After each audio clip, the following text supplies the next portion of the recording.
जय हिंद फ्रेंड्स, जय हिंद दोस्तों। वेलकम टू माय चैनल मुफ्त में शिक्षा।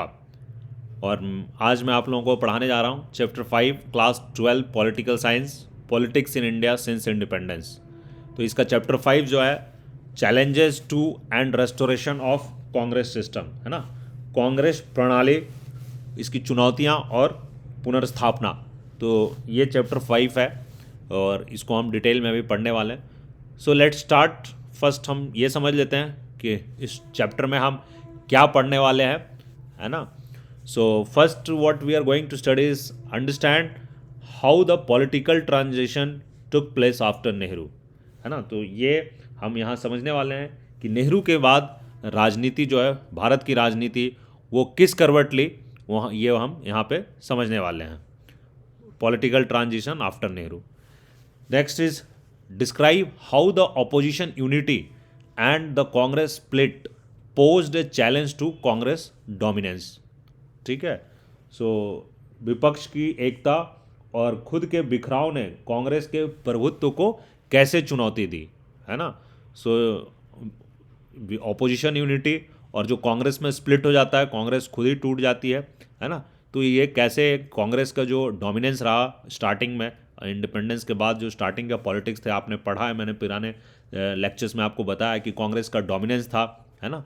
तो वो कैसे अफेक्टेड होता है, उस पर क्या चैलेंज आती है, क्या चुनौतियाँ आती है, वो हम इसमें पढ़ने वाले हैं। नेक्स्ट पढ़ेंगे explain how a new Congress led by Indira Gandhi overcame these challenges, है ना। तो जो इंदिरा गांधी के नेतृत्व में एक नई कांग्रेस किस तरह से इन चुनौतियों का सामना करेगी, किस तरीके से इन चुनौतियों को फेस करेगी, है ना, under leadership of Mrs Indira Gandhi. हाँ, हमारे देश की प्राइम मिनिस्टर रह चुकी है। तो ये भी हम देखने वाले हैं।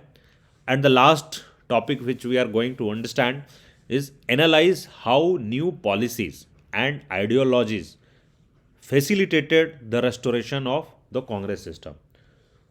तो जो कैसे नई नीतियों और तथा विचारधाराओं ने कांग्रेस प्रणाली की पुनर्वापसी की, है ना। तो जो कांग्रेस का प्रणाली है, कांग्रेस सिस्टम है, इसको कैसे रेस्टोर करता है ना। New policies and new ideologies, new ideology and new policies ये रेस्टोर करती है कांग्रेस सिस्टम को फिर से। तो ये हम इसमें देखने वाले हैं दोस्तों।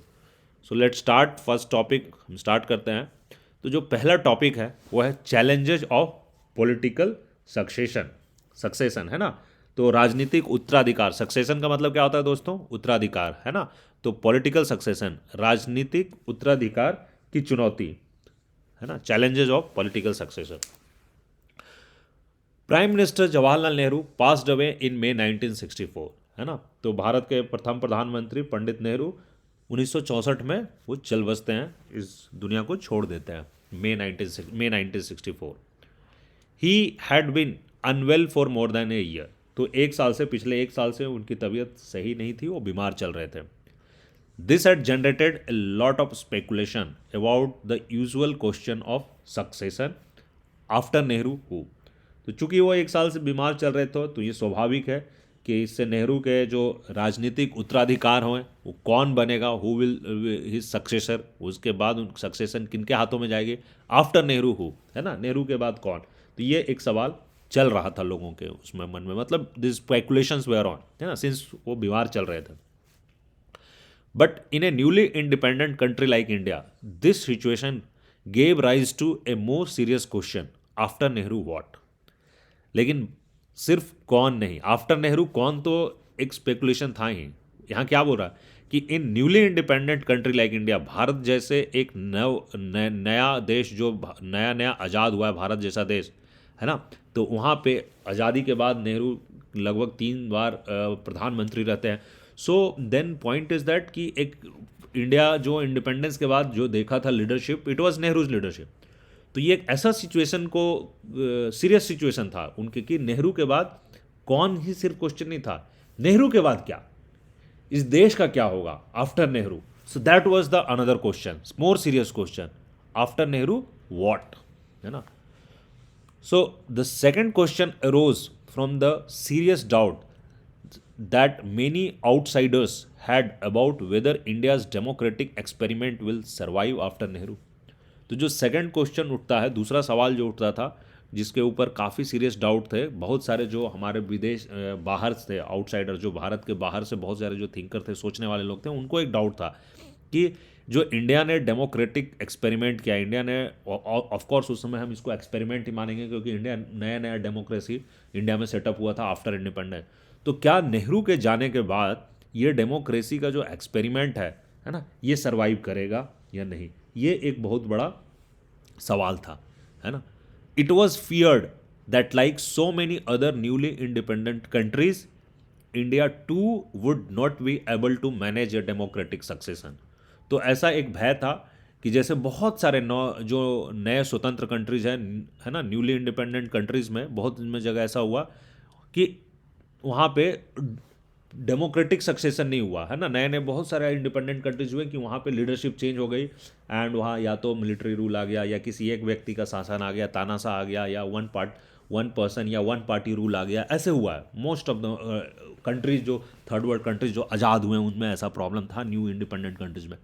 तो लग रहा था कि इंडिया भी ऐसे ही फंस जाएगा, इंडिया में भी सिमिलर टाइप ऑफ प्रॉब्लम होने वाली है आफ्टर नेहरू, डेमोक्रेटिक सक्सेशन शायद नहीं होगा। A failure to do so, it was feared, could lead to a political role for the army, है ना। तो अगर ऐसा होगा, अगर डेमोक्रेटिक सक्सेशन सही तरीके से नहीं होगा तो क्या होगा, तो इंडिया में शायद आर्मी की रूल आ जाएगी, आर्मी पॉलिटिक्स में एंटर कर जाएगी। सो ऐसा एक भय था, एक डर था। Besides there were doubts if the new leadership would be able to handle the multiple crisis that awaited a solution. और इसके साथ ये भी डाउट था कि जो नई लीडरशिप होगी, है ना, जो नया नेतृत्व आएगा, नया लीडर आएगा, so would be able to handle ये मल्टीपल क्राइसिस जो चल रही है एक साथ, इतनी सारी चुनौतियाँ, इतने सारे जो पर कठिनाइयाँ हैं, क्या नया नेतृत्व उसका कोई समाधान खोज पाएगा, ये भी एक सवाल था। The 1960s are labelled as the dangerous decade, है ना। 1960 के दशक को क्या कहा जा रहा कि इसको बहुत ही खतरनाक दशक कहा जा रहा है ना, खतरनाक दशक, labelled as dangerous decade 1960s। क्यों, ये भी देखते हैं। When unresolved problems like poverty, inequality, communal and regional divisions etcetera could lead to a failure of democratic project और even the disintegration of country.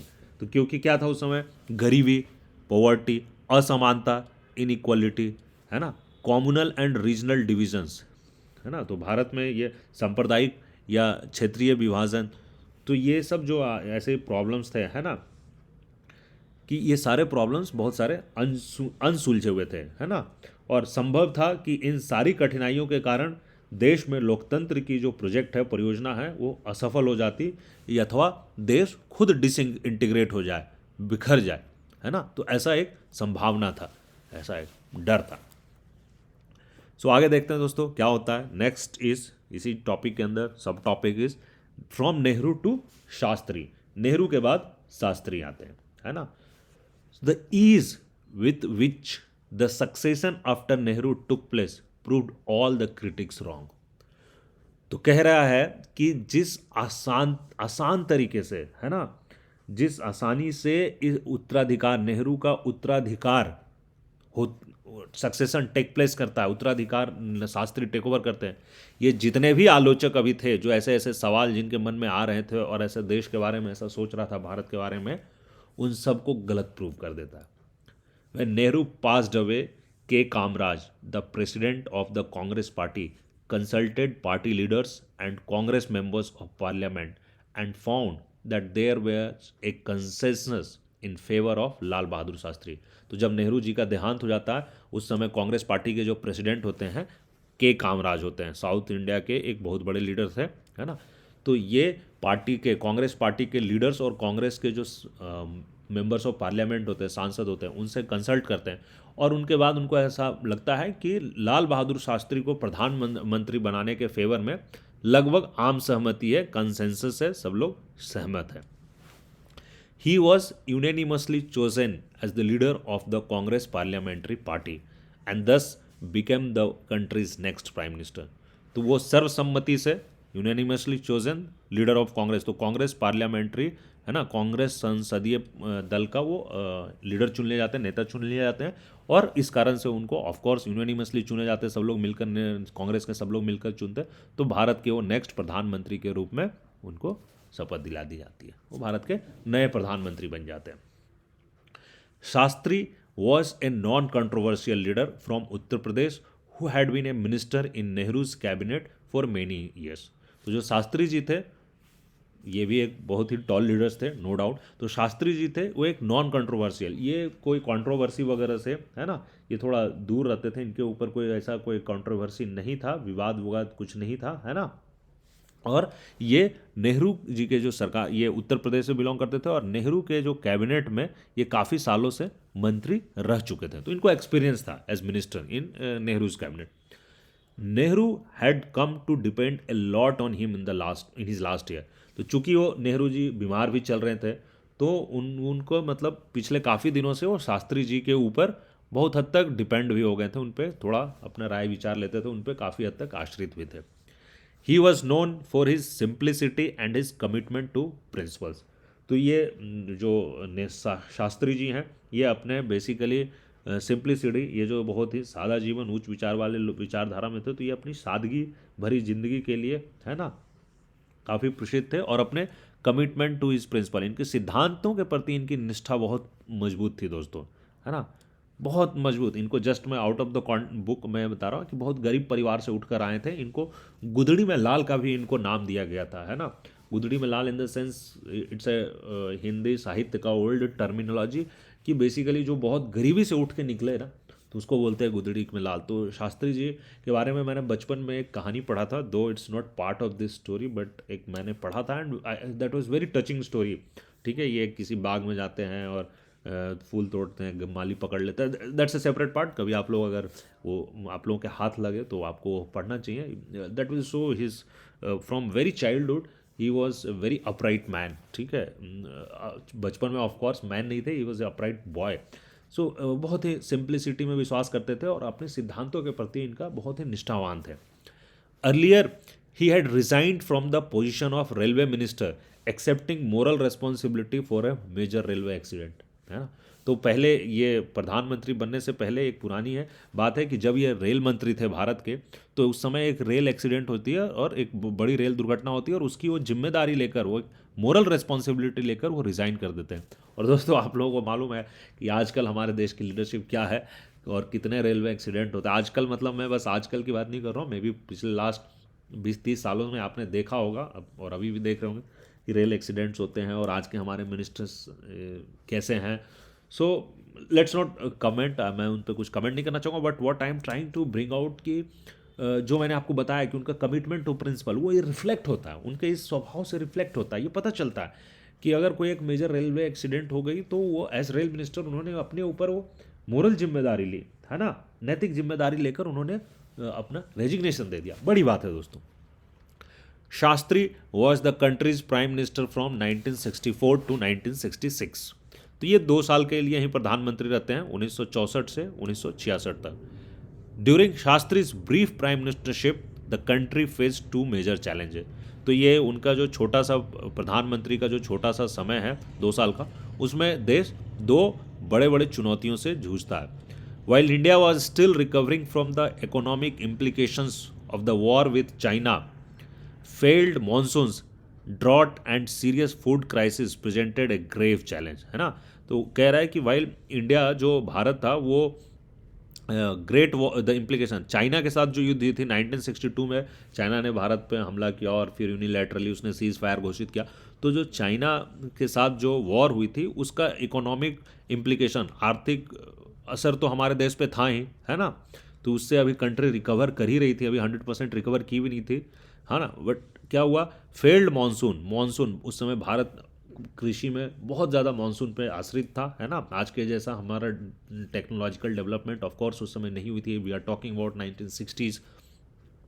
तो फेल्ड मानसून फेल हो गई and drought आ गया। तो क्या हुआ कि इससे ऑफ कोर्स अगर जब उस समय जब हमारा देश एक एग्रीकल्चरल कंट्री था और उसमें मानसून पे हम बहुत ज़्यादा डिपेंडेंट, तो अगर आज के डेट में भी हमारी एग्रीकल्चर बहुत हद तक मानसून पे डिपेंडेंट है, बट यस उस ज़माने में बात कुछ और थी और बहुत ज़्यादा ही थे।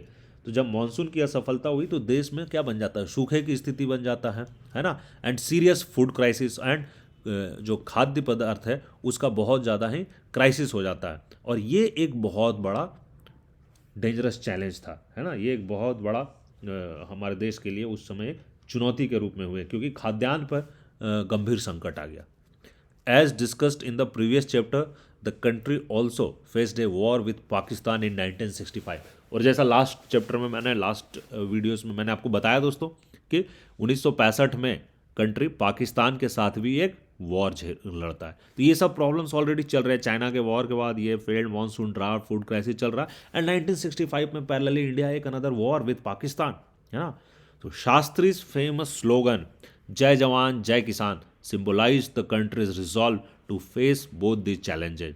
तो शास्त्री जी, मेरे मुंह से गांधी जी निकल गई, और आप लोगों को पता होना चाहिए कि गांधी जी और शास्त्री जी दोनों का बर्थडे सेम डेट में आता है दोस्तों, 2 अक्टूबर। ठीक है, तो 2 अक्टूबर को गांधी जी का भी बर्थडे है और हमारे पूर्व प्रधानमंत्री श्री शास्त्री जी का भी बर्थडे है। ठीक है, तो मेरे मुंह से शायद इसलिए मैं बैक ऑफ द माइंड कहीं रहा होगा, इसलिए गांधी निकल गया। But now coming to the topic friends, Shastri's famous slogan Jai जवान जय किसान। तो उनका एक बहुत उन्होंने एक फेमस नारा है, उन्होंने नारा दिया था जय जवान जय किसान, है ना, जय जवान जय किसान। तो ये नारा क्या दिया था, इस नारे का बेसिकली ये इससे यही सिंबल है कि ये कहना चाह रहे थे कि country's resolve to face this both the challenges. तो देश में जो दो चैलेंज था, एक फूड क्राइसिस थी, है ना, तो जय जवान, उसके साथ उनका ये नारा सिंक था कि फूड क्राइसिस को हमें रिजॉल्व करना है। दूसरा, इंडिया चाइना से पहले हार चुका था 2 साल पहले, और पाकिस्तान से युद्ध हो गई 1965 में। तो जय किसान, आई कैन गॉट कन्फ्यूज, जय किसान was for the failed monsoon and food crisis, and जय जवान फॉर दिस 2 वॉर्स, है ना। तो ये कंट्री का जो रिजॉल्व है, जो कंट्री का संकल्प है, वो इस नारे में छुपा हुआ था, निहित था, है ना, कंट्रीज रिजॉल्व कि ये दोनों चैलेंज को कंट्री फेस करेगा। Shastri's prime ministership came to an abrupt end, है ना। तो शास्त्री जी की जो प्रधानमंत्री की जो कुर्सी थी, जो उन्होंने प्रधानमंत्री का जो कार्यकाल था, वो अचानक समाप्त हो जाता है ऑन 10 जनवरी 1966, 10 जनवरी 1966 को अचानक समाप्त हो जाता है। Very suddenly expired in Tashkent, when then in USSR and currently the capital of Uzbekistan. तो अचानक ताशकंद में उनकी डेथ हो जाती है। यूएसएसआर, उस समय वो यूएसएसआर का पार्ट था, ताशकंद एक शहर है, आज के डेट में उसको उज्बेकिस्तान की वो कैपिटल सिटी है ताशकंद। तो वहाँ उनका सडनली डेथ हो जाता है 10 जनवरी 1966 को। वहाँ क्यों गए थे दोस्तों, देखते हैं। He was there to discuss and sign an agreement with Mohammad Ayub Khan, the then president of Pakistan, to end the war. तो वो उस समय जो 1965 में वॉर चल रहा था, है ना, तो उस जो वॉर स्टार्ट हुई थी, तो उस वॉर को समाप्त करने के लिए, है ना, तो वो एक पाकिस्तान के जो उस समय राष्ट्रपति थे मोहम्मद अयूब खान, उनके साथ वो एक एग्रीमेंट साइन करने के लिए वहाँ गए हुए थे ताशकंद में, एंड उस समय ही उनका आकस्मिक देहांत हो जाता है, अचानक एब्रप्टली उनका डेथ हो जाता है। तो इस हिसाब से उनका अचानक टेन्योर खत्म हो जाता है, ऑफकोर्स वो इस दुनिया को छोड़कर चले जाते हैं। सो नेक्स्ट टॉपिक है दोस्तों, फ्रॉम शास्त्री टू इंदिरा गांधी, है ना, शास्त्री के बाद इंदिरा गांधी। सो दस the Congress faced the challenge of political succession for the second time in 2 years। अब इनका देहांत हो गया शास्त्री जी का, तो 2 साल के अंदर 1964 में नेहरू जी का देहांत और 1966 में शास्त्री जी का देहांत। तो कांग्रेस के पास एक फिर से सेम पुरानी चैलेंज आ गई कि अब राजनीतिक सक्सेशन किन के हाथों में जाएगा। 2 साल के अंदर ये सेम प्रॉब्लम पे कांग्रेस दोबारा खड़ी हो गई। This time there was an intense competition between Morarji Desai and Indira Gandhi. तो लास्ट टाइम तो लाल बहादुर शास्त्री यूनानिमसली सबने चुन लिया था, के कामराज ने पार्टी लीडरशिप से डिस्कस किया और यूनानिमसली इनको चुन लिया। बट इस बार ऐसा नहीं था, इस बार मोरारजी देसाई, है ना, और जो मुख्य ये इंदिरा गांधी, इन दोनों के बीच में काफ़ी इंटेंस कॉम्पिटिशन था, कड़ा मुकाबला था, है ना, between Morarji Desai and Indira Gandhi. Morarji Desai had earlier served as Chief Minister of Bombay State, today's Maharashtra and Gujarat, and also as a minister at the center। तो जो मोरारजी देसाई जी थे, ये पहले बॉम्बे के मुख्यमंत्री रह चुके थे। उस समय बॉम्बे मतलब महाराष्ट्र एंड गुजरात कंबाइंड है ना, जो मैं आपको पहले आपने पुराने हमारे वीडियोस में आपने पढ़ा होगा। एंड वो केंद्र में मंत्री भी रह चुके थे, तो उनको एक अच्छा खासा एक्सपीरियंस था मोरारजी देसाई जी को। Indira Gandhi, the daughter of Jawaharlal Nehru, had been Congress president in the past and had also been Union Minister for Information in Shastri cabinet. तो इंदिरा गांधी जी जो थी वो ऑफ कोर्स जवाहरलाल नेहरू की पुत्री थी, आप सबको मालूम है, और वो पहले कांग्रेस की अध्यक्ष भी रह चुकी थी, कांग्रेस अध्यक्षा भी वो रह चुकी थी। And at the same time अभी जो शास्त्री जी की जो सरकार थी, कैबिनेट थी, उसमें वो केंद्रीय मंत्री भी थी, है ना, सूचना के लिए। मैं union minister for information, she was there. So this time, the senior leaders in the party decided to back Indira Gandhi, but the decision was not unanimous. तो इस बार जो पार्टी के शीर्ष नेतृत्व थे, है ना, जो सीनियर लीडर्स थे, उन्होंने क्या सोचा? उन्होंने सोचा कि वो इंदिरा गांधी को बैक करेंगे, सपोर्ट करेंगे प्रधानमंत्री बनने के लिए। बट ये डिसीजन यूनानिमस नहीं था, है ना। ये ऐसा नहीं कि सर्वसम्मति से ले लिया गया हो। बहुत लोग इसके साथ नहीं थे, मतलब इसका समर्थन में नहीं थे। दो सीनियर लीडर्स के इसमें समर्थन था, बट कुछ ऐसे भी लीडर्स थे जो इस बात से सहमत नहीं थे। The contest was resolve through a secret ballot among Congress MPs. तो क्या होता है जब यूनानिमस डिसीजन नहीं था तो एक वोटिंग करवाई जाती है, सीक्रेट बैलेट के थ्रू वोटिंग करते हैं कांग्रेस एमपीज, है ना। Indira Gandhi defeated Morarji Desai by securing the support of more than 2/3 of the party's MP. तो जब सीक्रेट बैलेट में वोटिंग होती है ना, तो इंदिरा गांधी मोरारजी देसाई को हरा देती है इसमें। कैसे?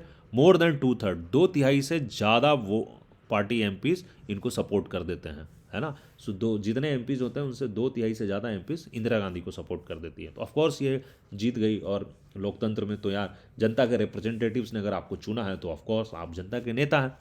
सो a peaceful transition of power despite intense competition for leadership was seen as a sign of maturity of India's democracy। तो क्या कह रहा है ये? कह रहा है कि जिस उसके बाद इतने इंटेंस दोनों में कंपटीशन था और फिर उसके बाद बैलेट में वोटिंग हुई, उसके बाद भी ये जो ट्रांजिशन ऑफ पावर हुआ है ना, जो सत्ता का ये हुआ, एक दूसरे से हस्तांतरण हुआ, ट्रांजिशन हुआ, वो बहुत ही पीसफुल तरीके, शांतिपूर्ण तरीके से हो गया। तो ये एक खुद में ये एक दिखाता है कि भारत की जो डेमोक्रेसी थी, लोकतंत्र थी, ये काफ़ी मैच्योर्ड थी, है ना, काफ़ी परिपक्वता के रूप में इसको देखा गया, है ना। So even after so much of intense competition, a very smooth and peaceful transition of power happened. So it took some time before new prime minister could settle down, है ना। तो नए जो प्रधानमंत्री हैं, है ना, कौन है नई प्रधानमंत्री? श्रीमती इंदिरा गांधी जी। तो इट्स टुक सम टाइम, उनको सेटल डाउन होने में, है ना, उनको नए इसमें थोड़ा जमने में, सेटल डाउन होने जमने में थोड़ा सा वक्त लगा। While Indira Gandhi had been politically active for very long, she had served as a minister under Lal Bahadur Shastri only for a short period. तो इंदिरा गांधी जी काफ़ी दिनों से राजनीतिक रूप से एक्टिव तो थी, सक्रिय थी, बट ऑफ कोर्स उनका जो मिनिस्टरशिप का जो एक्सपीरियंस था वो कम था, क्योंकि वो लाल बहादुर शास्त्री के अंदर थोड़े से पीरियड के लिए ही वो मंत्री के रूप में कार्य की थी। The senior Congress leaders may have supported Indira Gandhi in the belief that her administrative and political inexperience would compel her to be dependent on them for support and guidance. तो ऐसा माना जाता है कि जो सीनियर कांग्रेस लीडर थे, कांग्रेस के जो वरिष्ठ नेतागण थे, है ना, वो इंदिरा गांधी को ये सोचकर शायद सपोर्ट किए थे, मे हैव, है ना। Nothing can be made 100% surety के साथ नहीं बोला जा सकता, क्योंकि किसी के माइंड में क्या है वो 100% श्योरिटी के साथ नहीं बोला सकता, बट ऐसा माना जाता है कि they may have, that top leadership जो थे, they may have supported Indira. उन्होंने इंदिरा गांधी को यह सोचकर सपोर्ट किया था कि इंदिरा गांधी जी का जो एडमिनिस्ट्रेटिव है, प्रशासनिक है, और जो राजनीतिक, है ना, एक्सपीरियंस है, वो कम है, वो शी इज़ इनएक्सपीरियंस्ड, वो राजनीति, उनके अनुभव कम है। तो चूंकि वो कम है, तो ये उनका जो अनुभव कम होने के कारण ये उनको दूसरे अन्य बड़े नेताओं पे डिपेंडेंट बना देगा फॉर सपोर्ट एंड गाइडेंस, है ना। उनको बेसिकली अन्य बड़े नेताओं पे सपोर्ट एंड गाइडेंस के लिए डिपेंडेंट बना देगा। तो ये सोचकर उन्होंने इंदिरा गांधी को सपोर्ट किया, क्योंकि Morarji Desai was a more experienced person. तो उनको लगा कि अगर उनको हम बनाएंगे तो शायद ये ज़्यादा इंडिपेंडेंट लीडर हो जाएंगे, and Indira Gandhi will be more dependent on us. So within a year of becoming prime minister Indira Gandhi had to lead the party in Lok Sabha election. और प्रधानमंत्री बनने के एक साल के अंदर इंदिरा गांधी को लोकसभा चुनाव के लिए अपनी पार्टी को नेतृत्व करना था। So around this time the economic situation in the country had further deteriorated adding to her problems. और लगभग इस समय देश की जो आर्थिक स्थिति थी वो और चरमरा गई थी और गड़बड़ा गई थी, तो ये उनके प्रॉब्लम्स को और बढ़ावा दे दिया। Faced with these difficulties, she set out to gain control over the party and to demonstrate her leadership skills, है ना। तो फेस्ड विद इन चुनौतियों के साथ, इन कठिनाइयों को झेलते हुए से वो निकल पड़ी अपने पार्टी के ऊपर अपना कंट्रोल बढ़ाने के लिए, है ना। एंड वो अपने जो लीडरशिप स्किल है, जो उनका नेतृत्व का जो उनका क्षमता है ना, वो नेतृत्व कौशल है, वो दिखाने की अपना कोशिश की। सो ये टॉपिक दोस्तों यहीं पे ख़त्म हो जाता है। जय हिंद दोस्तों, लेट्स फिनिश दिस टॉपिक।